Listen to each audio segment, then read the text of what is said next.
من يهده الله فلا مضل له ومن يضلله فلا هادي له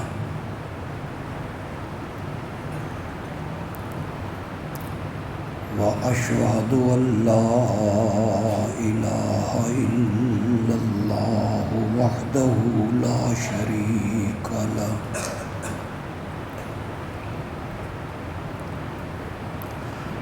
وأشهد أن محمدًا عبده ورسوله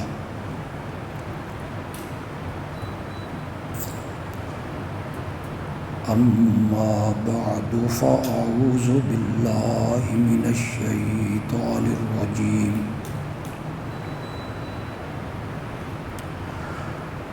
بسم الله الرحمن الرحيم الله لا إله إلا هو الحي القيوم لا تأخذه سنة ولا نوم له ما في السماوات وما في الأرض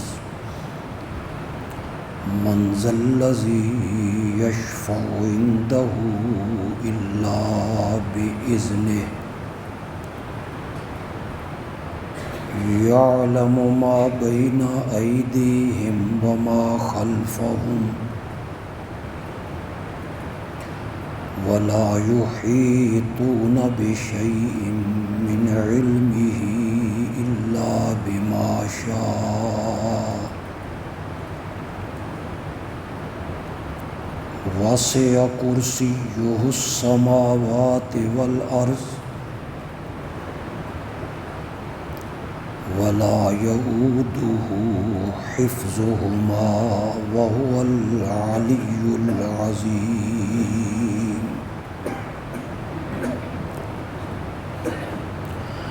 اللهم صل على محمد وعلى آل محمد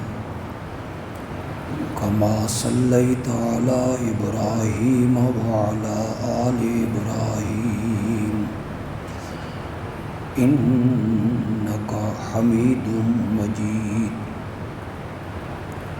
اللهم بارك على محمد وعلى آل محمد كما باركت على إبراهيم وعلى آل إبراهيم إنك حميد مجيد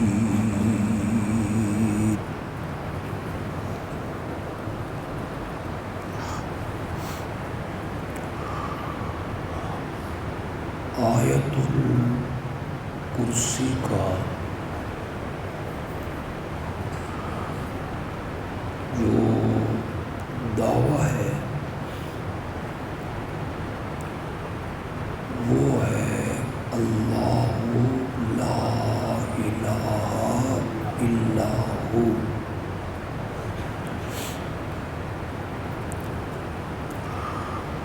کہ اس کائنات میں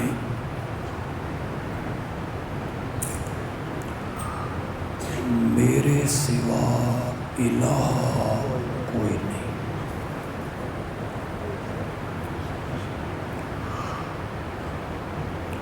میرے سوا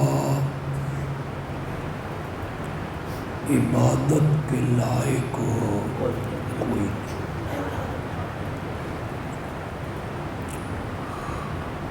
میرے سوا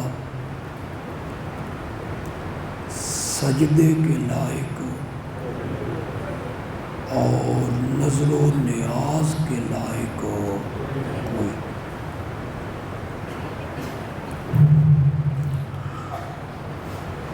اس دعوے پر پہلی دلیل اللہ نے دی الحی،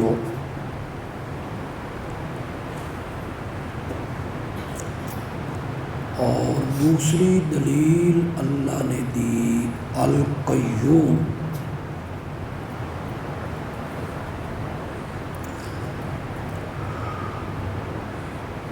اور اس دعوی توحید پر تیسری دلیل اللہ نے دی لا تأخذہ سنۃ ولا نوم،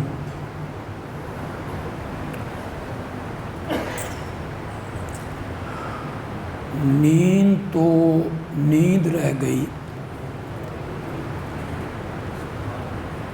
اسے اونگ بھی کبھی نہیں آئی۔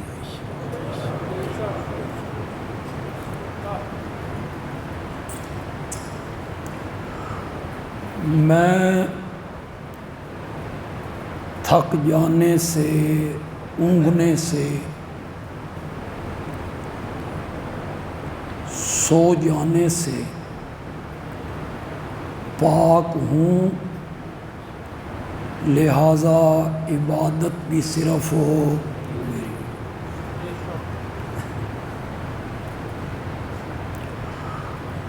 مجھے ہی پکارنا چاہیے۔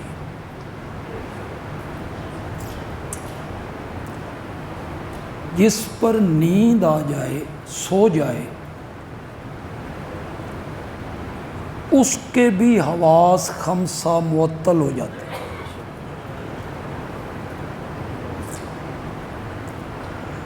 نیند کو موت کی بہن قرار دی ہے۔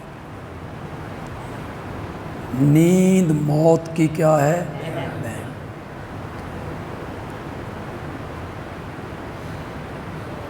وہ سویا ہوا آدمی نہ کھا سکتا ہے، نہ پی سکتا ہے، نہ چل سکتا ہے، نہ پکڑ سکتا ہے، نہ سن سکتا ہے اور نہ دیکھ سکتا۔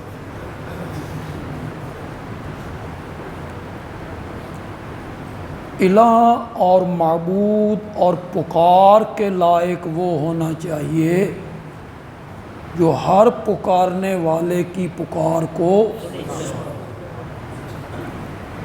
اس کے حالات کو دیکھے۔ نیند کی حالت میں بندے کے ارد گرد کیا ہو رہا ہے کوئی خبر نہیں۔ کون کمرے میں آیا ہے، کون نکل کے گیا ہے، کون کھڑا ہوا، کون، کوئی۔ کتنے واقعات ہوئے، چور آئے،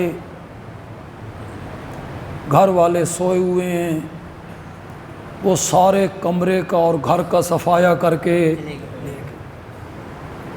انہیں نہ چوروں کے آنے کا پتہ چلا نہ چوروں کے جانے کا۔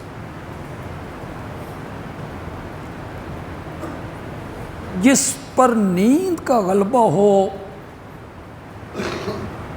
جو سو جائے، اس کے حواس خمسہ معطل ہو جاتے ہیں، اس لیے وہ الہ بننے کے لائق نہیں۔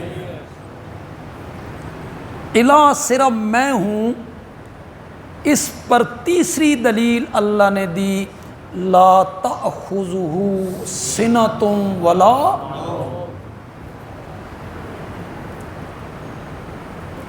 قرآن نے کچھ واقعات بیان کی۔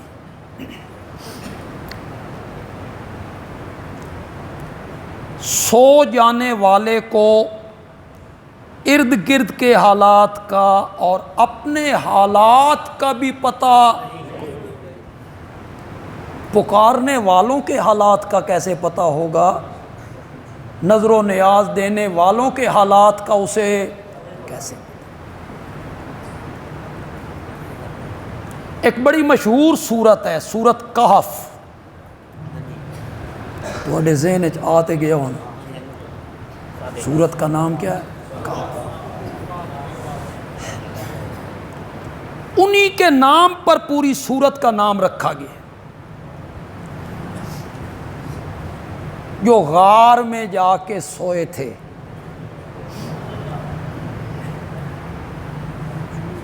کہ چند لمحوں کے لیے آرام کرتے ہیں، تھکاوٹ دور ہو جائے گی تو اگلا سفر کریں۔ یہ 7 نوجوان تھے۔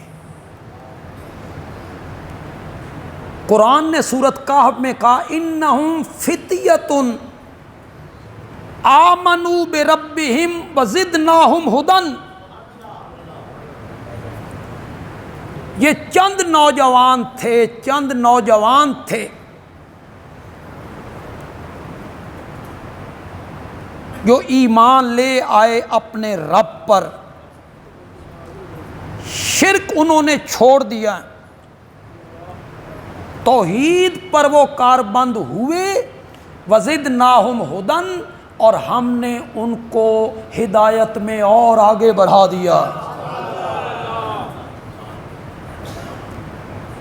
وَرَبَطْنَا عَلَىٰ قُلُوبِهِمْ، اور ہم نے ان کے دلوں پر گرہ لگائی، جسے ہم ربط قلب کہتے ہیں۔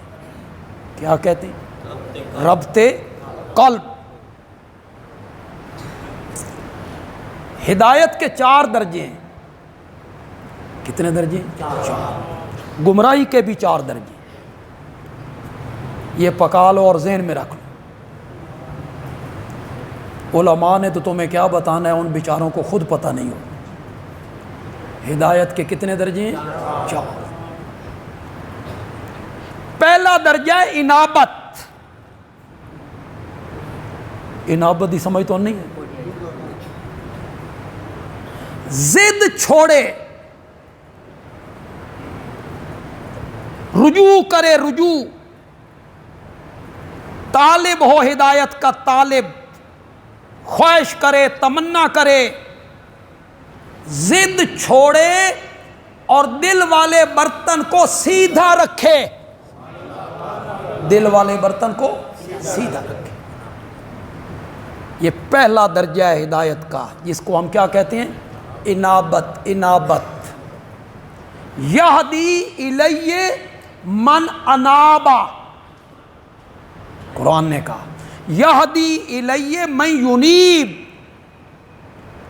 اللہ ہدایت اس کو دیتا ہے جو منیب ہو، انابت ہو، رجوع ہو، طلب ہو، ضد چھوڑے، اسے قرآن کی آیت دکھائی جائے، اسے سمجھ آ جائے، اس کے بعد وہ کہے ہاں اے تے ٹھیک ہے پر ساڈے پیو دادے غلط سن، یہ چھوڑنا پڑے گا، یہ ہٹ دھرمی چھوڑنی پڑے گی، یہ دھڑے بندی چھوڑنی پڑے گی۔ یہ ہے ضد، اناد، تکبر، چودراہٹ۔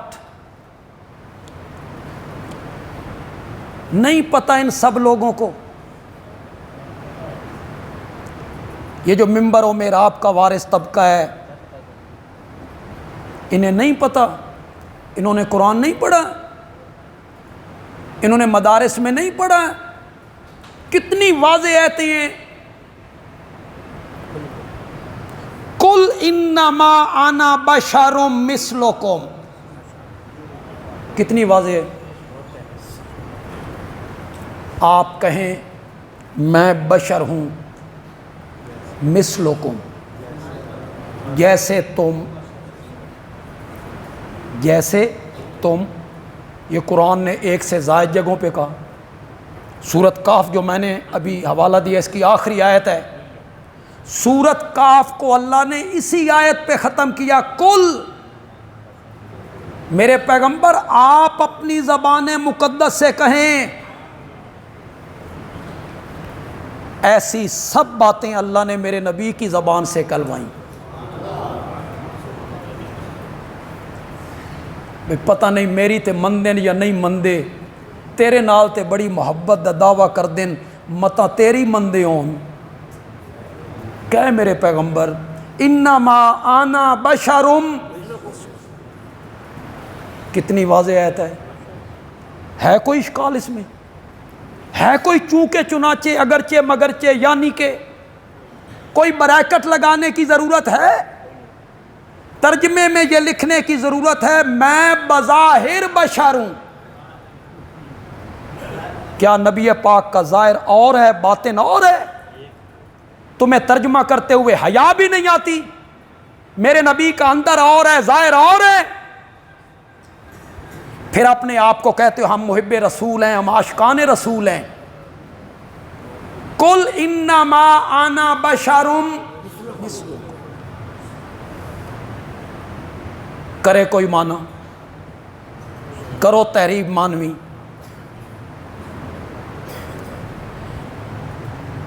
میں بشر ہوں جیسے تم. فرق کیا ہے مولا؟ پھر فرق کیا ہے؟ فرمایا یوحا الیہ. فرق یہ ہے کہ نوریوں کا سردار بھی میری سواری کی رکاب تھام کے کھڑا ہوتا ہے.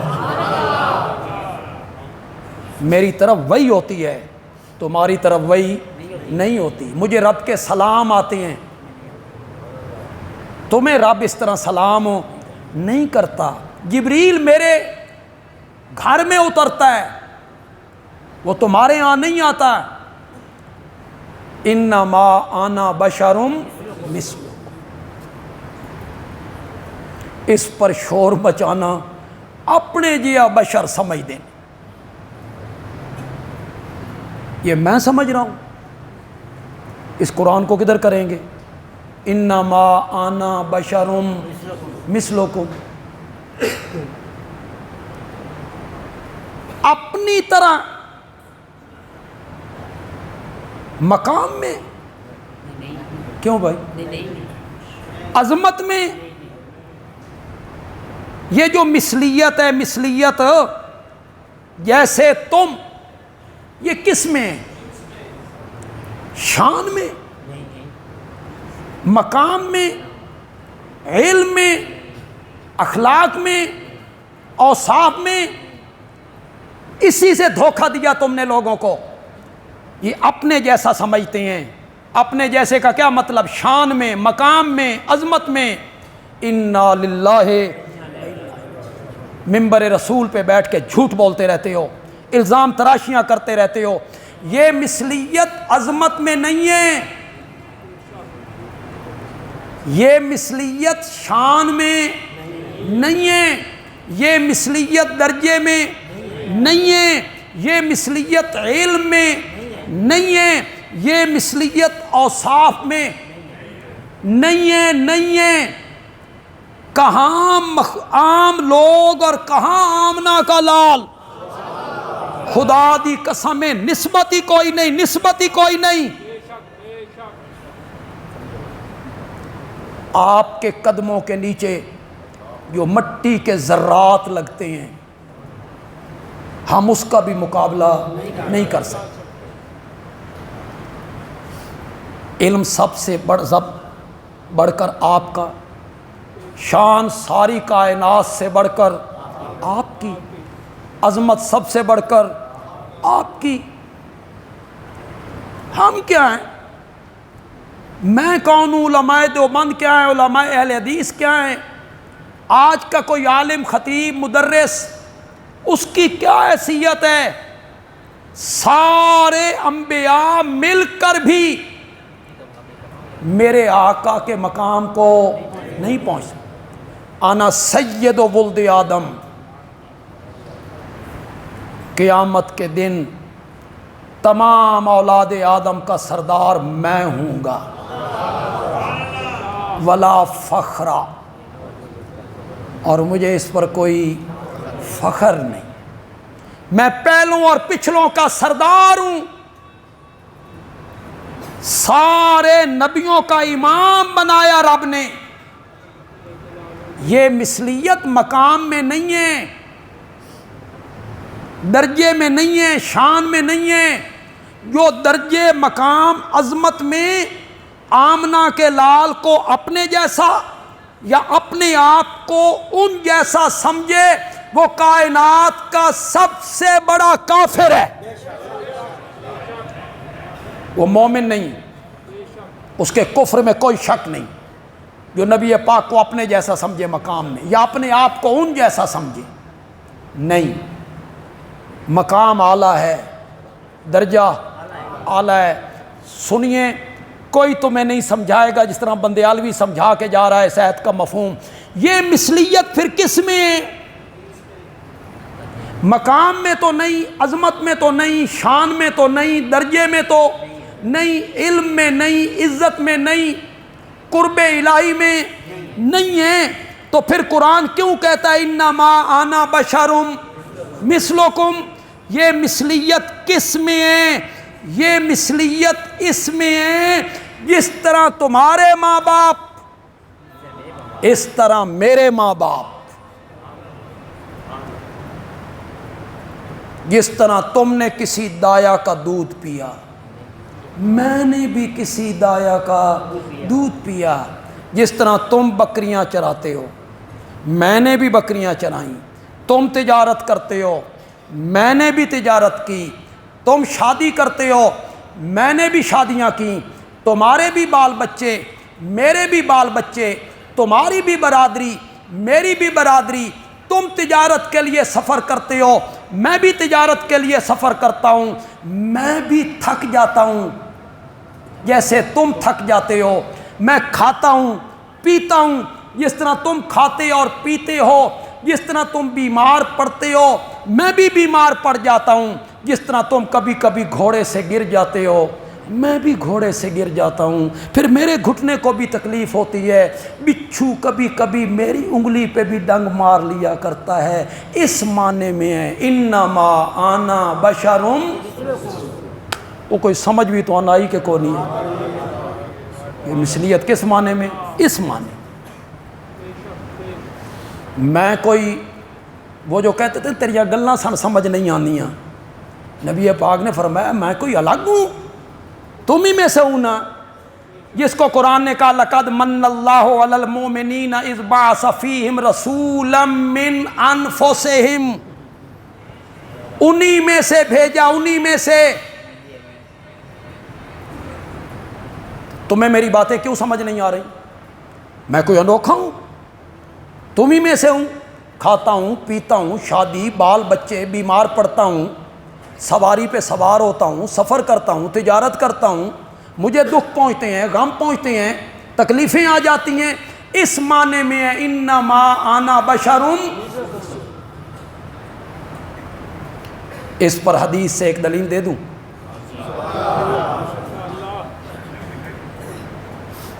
آپ کے گھروں میں اگر حدیث کی کتابیں موجود ہیں، کوئی سی موجود ہے، کوئی سی مشکات ہے، مسلم ہے، بخاری ہے، کوئی سی، باب نکالنا ہے باب سجود السہو، بھول دا سجدہ، نماز میں بندہ بھول جائے تو پھر جو سجدہ کرنا ہے بھول کا سجدہ، وہ باب آپ نے نکالنا ہے، باب سجود السہو۔ اس میں امید ہے پہلی حدیث یہی ہوگی جو میں پڑھنے لگا۔ میرے آقا نے زور یا عصر کی نماز پڑھائی اور 4 رکعتوں کی بجائے 2 رکعتوں پہ سلام پھیر دیا، 2 رکعتوں پہ سلام پھیر دیا، صحابہ پیچھے سے چپ پہ۔ اب تو امام ایسا کرے گا تو لوگ پیچھے بولیں گے نا، التحیات ذرا لمبی ہو جائے گی تو لوگ پیچھے کہیں سبحان اللہ، لیکن وہاں یہ منظر نہیں تھا۔ کیوں؟ وہی آتی رہتی ہے، ہو سکتا ہے وہی آئی ہو اور رکعتیں 4 کی بجائے 2۔ سارے صحابہ خاموش ہیں، سلام پھیر دیا، صحابہ نے بھی سلام۔ آپ میں سے جو لوگ حج پہ گئے ہیں، عمرے پہ گئے ہیں، تو آپ نے مسجد قبلہ تین دیکھی، 2 قبلوں والی مسجد، اس میں ایک محراب یہ ہے، ایک محراب وہ ہے جہاں یہ دروازہ ہے، بالکل مخالف سمت، آپ ادھر نماز پڑھا رہے۔ نماز کے اندر حکم آیا فَوَلِّ وَجْهَكَ شَطْرَ الْمَسْجِدِ الْحَرَامِ، اپنا چہرہ مسجد حرام کی طرف پھیریے. آپ نے نماز کے اندر چہرہ پھیر دی, صحابہ نے بھی پھیر دی.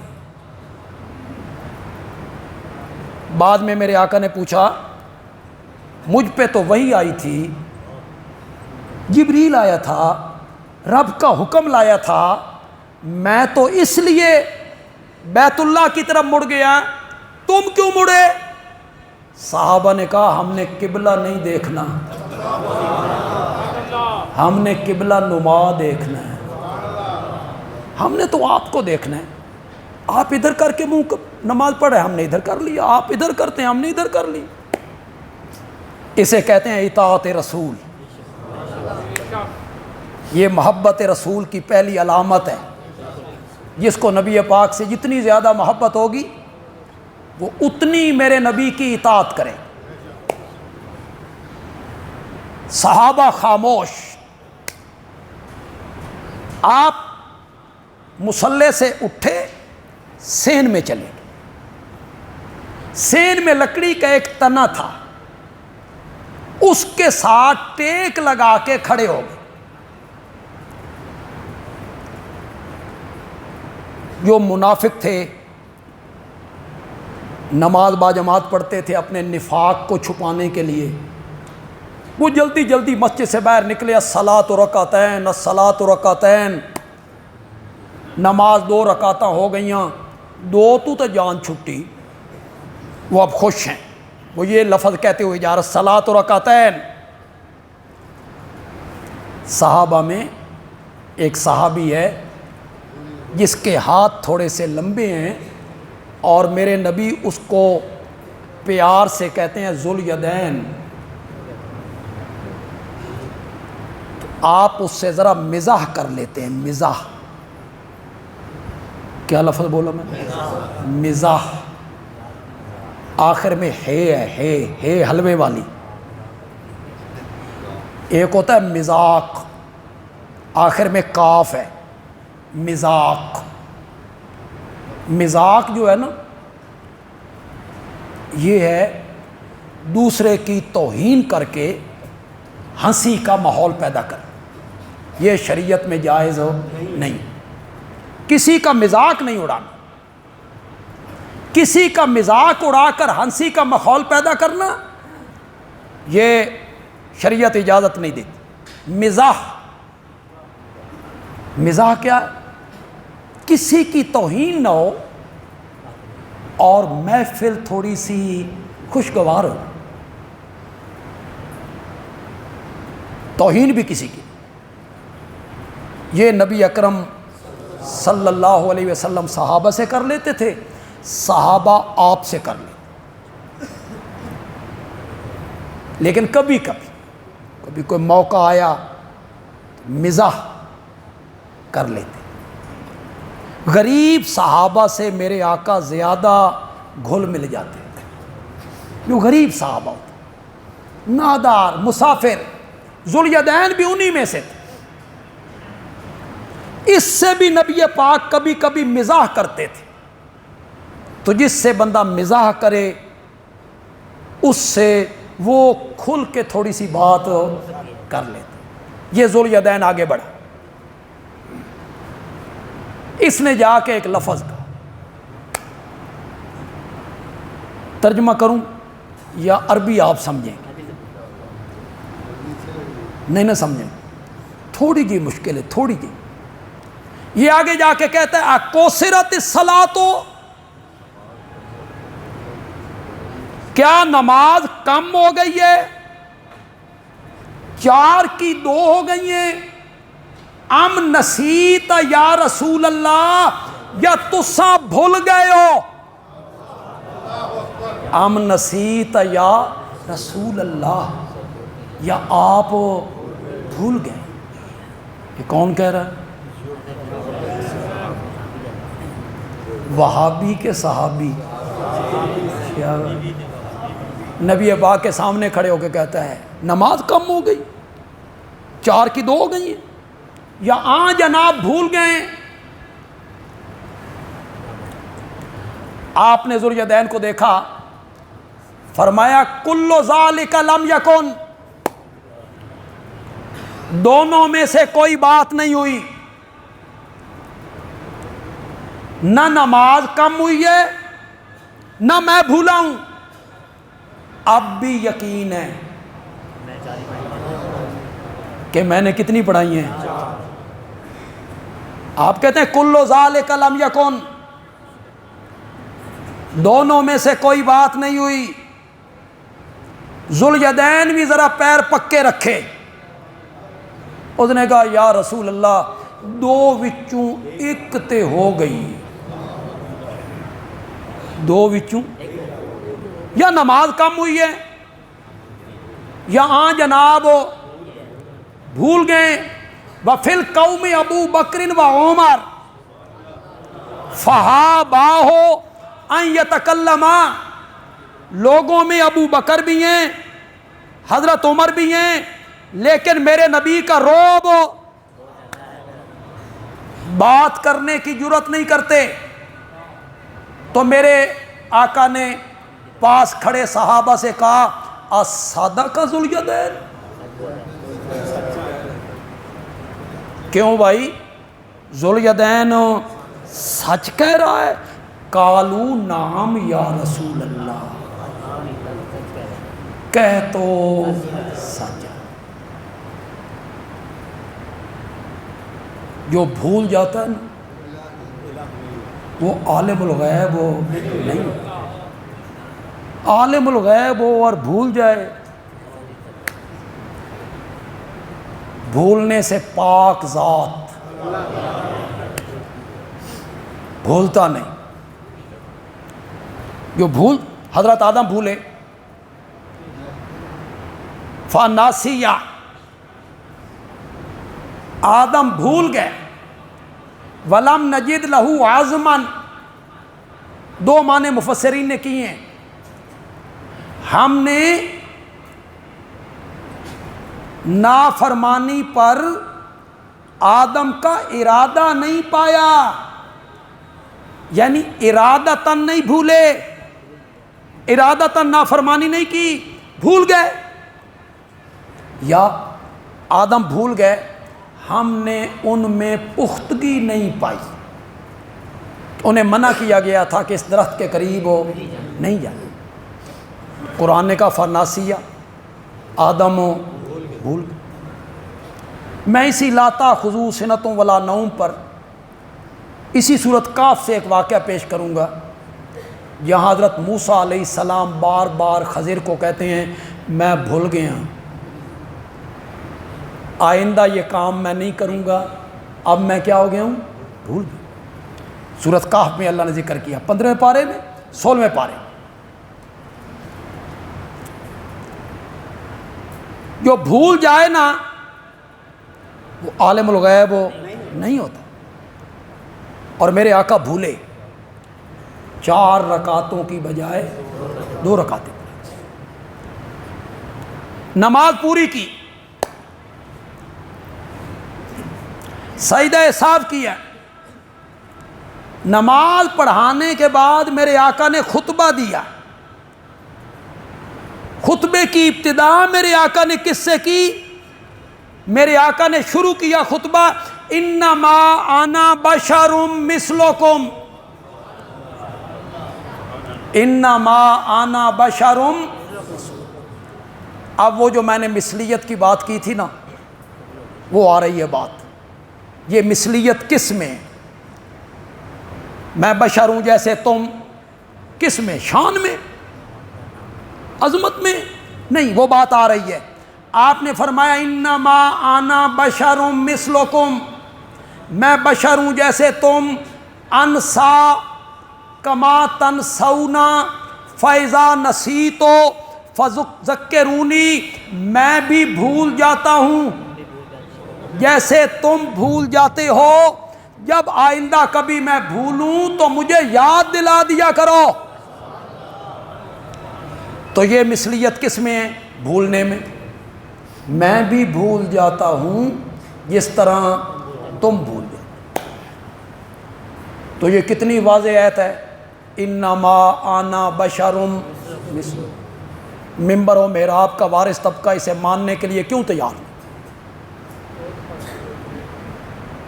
کتنی واضح آیت ہے. قُل لا یعلم، 20واں پارہ ہے، سورۃ نمل ہے، آیت نمبر 65 ہے. قُل لا یعلم من فی السماوات والارض الغیب الا اللہ. کتنی واضح ہے جی. ہے کوئی حاشیہ لگانے کی ضرورت؟ آسمانوں والے بھی نہیں جانتے، زمین والے بھی نہیں جانتے.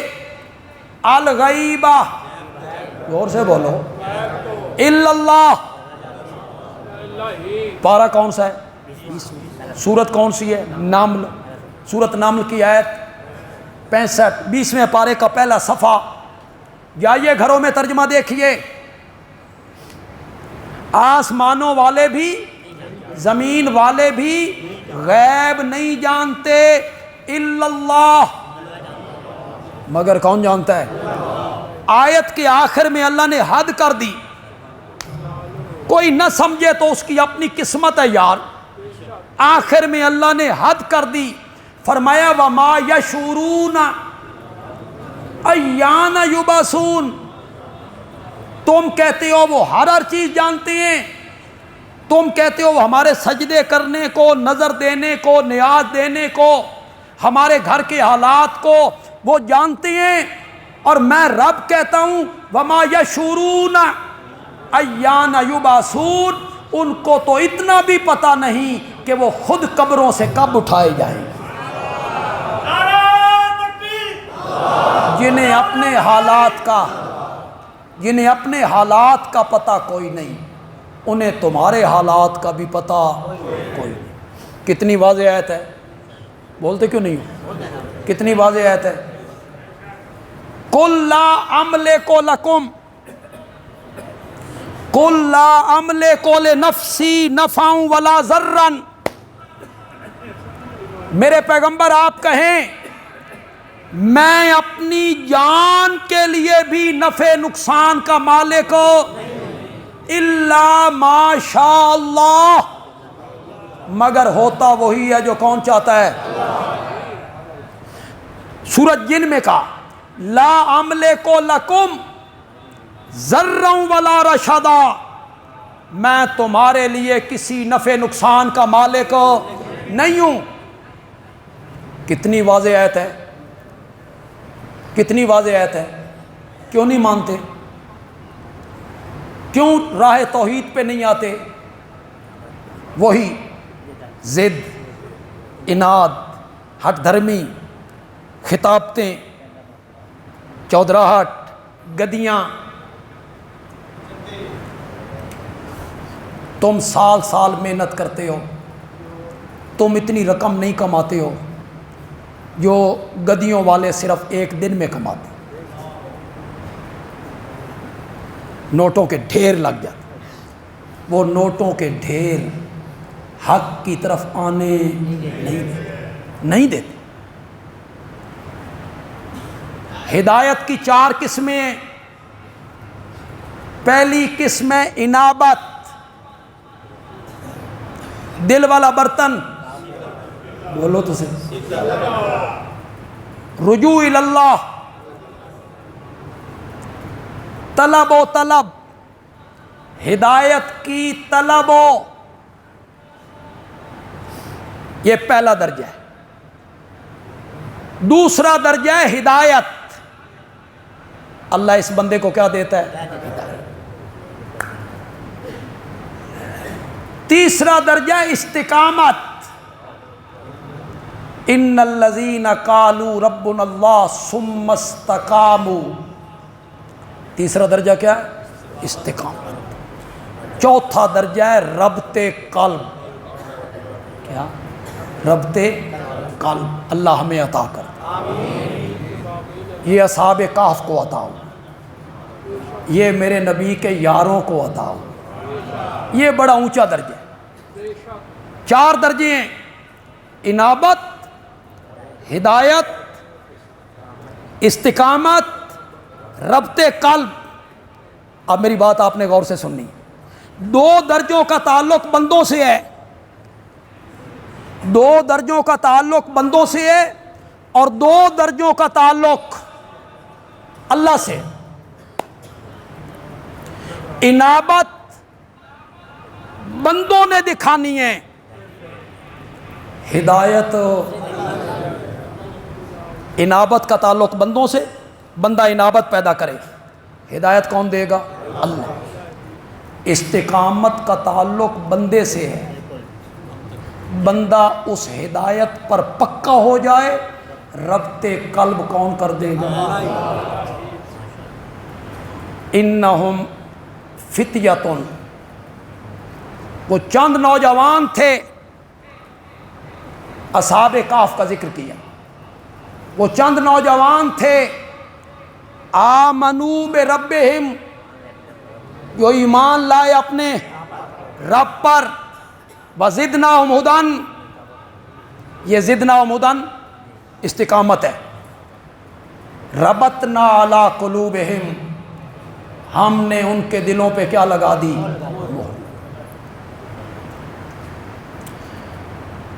یہ جو نوجوان ہوتے ہیں یہ حق کو جلدی قبول کرتے بنسبت بوڑھوں کے، یہ تجربہ ہے۔ انبیاء پر بھی زیادہ تر ایمان لانے والے لوگوں کا تعلق جوانوں سے، بوڑھے کم میں۔ اس کی وجہ کیا ہے؟ حالانکہ بڑھاپے میں تجربہ ہے، سمجھ زیادہ ہے، فہم زیادہ ہے، دانائی ہے، نوجوان پھر نوجوان ہوتے ہیں۔ وجہ غالباً یہ ہے کہ جو بڑی عمر کے لوگ ہوتے ہیں نا، وہ جو ان کا نظریہ ہوتا ہے، عقیدہ ہوتا ہے، خیال ہوتا ہے، وہ ان میں پختہ ہو جاتا ہے۔ 50 سال، 60 سال، 65 سال ایک ہی نظریے پہ رہے، پکے رہے، وہ نظریہ ان میں پکا ہو گیا، اور نوجوانوں میں ابھی وہ نظریہ پختہ نہیں ہوا، ابھی یہ چڑھتی جوانی ہے، ابھی اس کے جراثیم ان میں اس طرح نہیں آئے کہ ہدایت راستہ نہ بنا سکے۔ اس لیے نوجوان جلدی حق کو قبول کرتے۔ تحریکوں کا محور بھی نوجوان ہی بنتے۔ بنگلہ دیش کی مثال آپ کے ساتھ، وہ سب نوجوان، اور اللہ کی لاٹھی بڑی بے آواز۔ یہ جو وزیر اعظم تھی بنگلہ دیش کی، حسینہ واجد، اس نے 92 سال کے بوڑھے لوگوں کو اس جرم میں پھانسی دی تھی کہ تم 70-71 کی تحریک میں پاکستان کے ساتھ کیوں تھے۔ جب 71 میں بنگلہ دیش الگ ہوا، اس الیکشن میں تو وہاں کے کچھ لوگوں نے، کچھ نوجوان تھے، وہ جماعت اسلامی کے لوگ تھے اور اسلامی جمعیت طلبہ کے نوجوان تھے، جنہوں نے بڑے بھرپور طریقے سے وہاں تحریک چلائی کہ پاکستان کو ایک رہنا چاہیے، پاکستان کو ٹوٹنا نہیں چاہیے۔ وہ اس کے حامی تھے۔ وہ عمر کے 92 سال کو پہنچ گئے، اس نے انہیں پھانسی پہ لٹکایا، اپنے مخالفین کو جیلوں میں ڈال دی۔ قدرت کی لاٹھی پھر جب چلتی، وہ ہے بڑی بے آواز۔ تو مشاؤ مغرور بر حلم خدا، دیر گیرت سخت گیرت مرترا۔ اللہ کے حوصلے پر مغرور نہ ہو، وہ دیر سے پکڑتا ہے مگر سخت پکڑتا ہے۔ آج پناہ نہیں مل رہی، اللہ کرے پناہ ملے بھی نہیں۔ جن لوگوں کو پھانسیوں پہ لٹکایا، جیلوں میں ڈالا، بوڑھے بوڑھے بزرگ، جرم کیا ہے؟ تم نے 70 میں پاکستان کی حمایت کیوں کی تھی؟ مکافات عمل دیکھیں، آج اسی ڈھاکہ میں اور اسی جگہ پہ پاکستان زندہ باد کے نعرے لگے، وہ نوجوان پاکستان کے جھنڈے لے کر کھڑے۔ یہ تو ہندوستان کی کٹ پتلی تھے نا، ان کی طرف مائل تھے، پاکستان کی تو مخالفت کرتے تھے۔ مجیب الرحمان وہ بانی ہے نا بنگلہ دیش کا، جیسے ہمارے ہاں قائد اعظم محمد علی جناح پاکستان کے بانی سمجھے جاتے، مجیب الرحمان اسی طرح بانی ہے نا۔ 55 سال کے بعد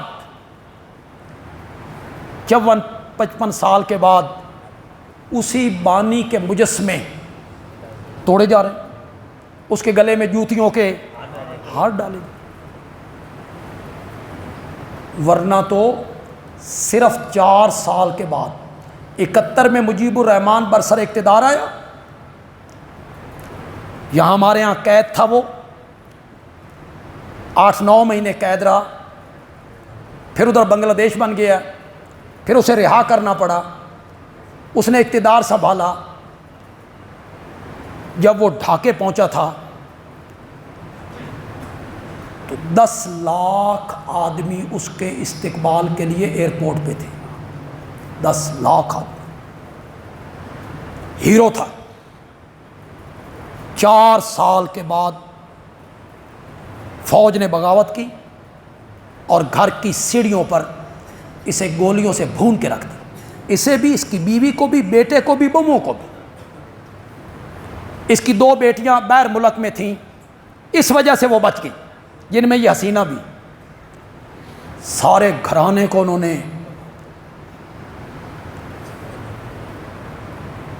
گھرانے کے جتنے افراد تھے، ایک گڑھا کھود کے اس میں انہوں نے دفن کر دیا بغیر نہلائے کفنائے۔ مجیب الرحمان کو آبائی گاؤں لے جائے گا، جو اس کا آبائی گاؤں تھا، اسے بھی دفن کرنا چاہتے تھے اسی طرح۔ وہاں کوئی عالم تھے، وہ آڑے آ گئے، انہوں نے کہا نہیں، بغیر نہلائے اور بغیر جنازے کے میں دفن کی اجازت نہیں دوں۔ سن سکتے ہو تو سنو، مجیب الرحمان کو جب نہلایا گیا تو نہلانے کے لیے صابن موجود نہیں تھا، کپڑے دھونے والے صابن سے نہلایا گیا۔ یہ تخت پر، دولت پر غرور اچھا نہیں ہوتا، غرور اچھا نہیں، اس کا انجام اچھا نہیں۔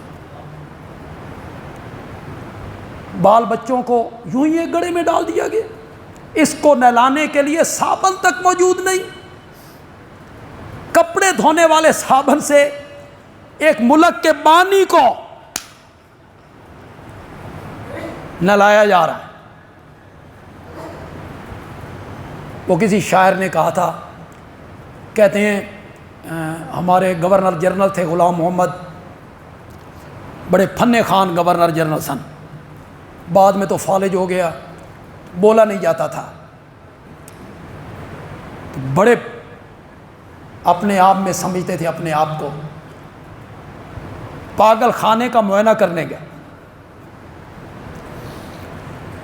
تو جو ہی اندر داخل ہوئے تو ایک پاگل نے دیکھا، اس آخیا ایک اور آ گیا ہے، اس نے سمجھا یہ بھی پاگل ہے۔ پاگل وہاں داخل ہوتے رہتے تھے، اس پاگل نے کہا ایک اور آ گیا ہے، یہ کہتا ہے میں پاکستان کا گورنر جنرل ہوں۔ اس آخیا پہلے اساں بھی انہیں آکھ دے ہوندے سے، پہلے ہم بھی۔ کسی شاعر نے کہا تھا غرور تھا، نمود تھی، ہٹو بچو کی تھی صدا۔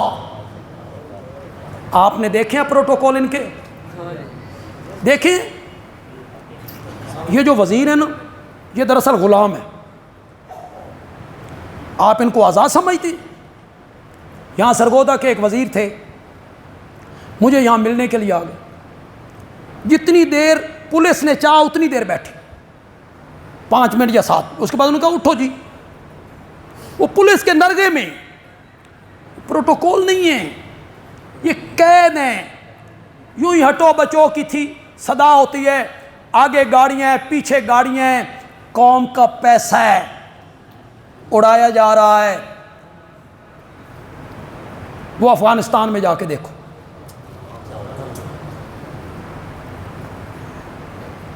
ان کا آرمی چیف سبزی والی ریڑھی پہ کھڑے،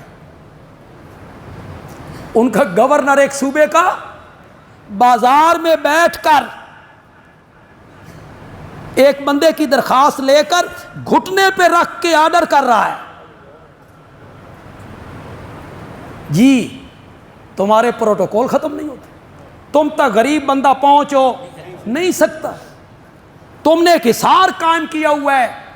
ورنہ اگر حکمران عادل ہونا، خدا کی قسم حکمران تو ان کے نام کے نعرے لگاتی پھر. وہ منڈی بہاؤدین میں دیکھو، منڈی بہاؤدین میں ایک ایس پی صاحب آئے، احمد محی الدین. یا وہ بازار میں نکلتا ہے تو لوگ ہار لے کے کھڑے، لوگ اس کے نام کے نعرے لگا رہے ہیں، واہ واہ کر رہے ہیں، گیت گا رہے ہیں. کیوں؟ انصاف فراہم کرتے ہیں، موقع پہ فیصلہ کرتے ہیں، ظالموں کو کیفر کردار تک پہنچاتے ہیں. تم تک پہنچنے کے لیے غریب آدمی کے پاس وسائل ہی نہیں ہوتے کہ تم تک بندہ پہنچے. کوئی غریب بندہ پہنچ نہیں سکتا تم تک. غرور تھا، نمود تھی، ہٹو بچو کی تھی صدا، اور آج تم سے کیا کہیں لحد کا بھی پتا نہیں. یہ بڑے بڑے لوگوں کی قبریں دیکھو، نشان کوئی نہیں. یہ کالرا جاؤ جھاوریاں کے قریب، جھاوریاں سے 3 کلومیٹر کے فاصلے پہ کالرا ہے.